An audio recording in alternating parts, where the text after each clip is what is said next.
தற்போதைய அண்மை செய்தியை பார்த்து கொண்டிருக்கிறோம். வாயு கசிவு ஏற்பட்ட கோரமண்டல் தொழிற்சாலைக்கு என்டிஆர்எஃப் வீரர்கள் வருகை தந்திருக்கக்கூடிய காட்சிகள் வெளியாகியிருக்கின்றன. கோரமண்டல் தொழிற்சாலைக்கு என்டிஆர்எஃப் வீரர்கள் வந்திருக்கக்கூடிய அந்த காட்சிகள் வெளியாகியிருக்கிறது.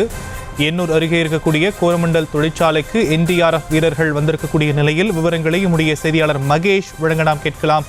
மகேஷ், கூடுதல் விவரங்கள். வணக்கம் ஷாம்.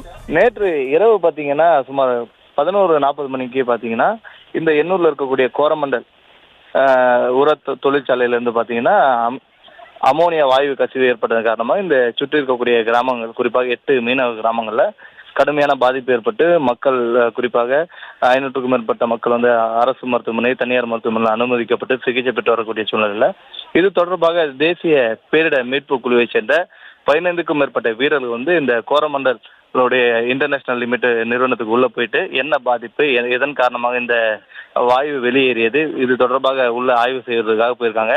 உள்ள என்ன மாதிரி பாதுகாப்பு நடவடிக்கை எல்லாம் மேற்கொள்ளப்பட்டது, மேலும் என்னென்ன நடவடிக்கை எடுக்க வேண்டும் என்பது குறித்து உயர் என்டிஆர்எஃப்னுடைய உயர் அதிகாரிகள் சிலர் இருப்பதாக பார்க்க முடியுது. மேலும் அங்கு உள்ள நடைமுறையில் என்னென்ன, எவ்வளவு அந்த அமோனியா வாயுவினுடைய அளவு இருக்கிறது, மேலும் என்னென்ன கசிவுகள் ஏற்பட்டிருக்கிறது உள்ளிட்ட குறித்து பார்வையிடுவதற்காக அவர் உள்ளே சென்றிருக்கின்றனர்.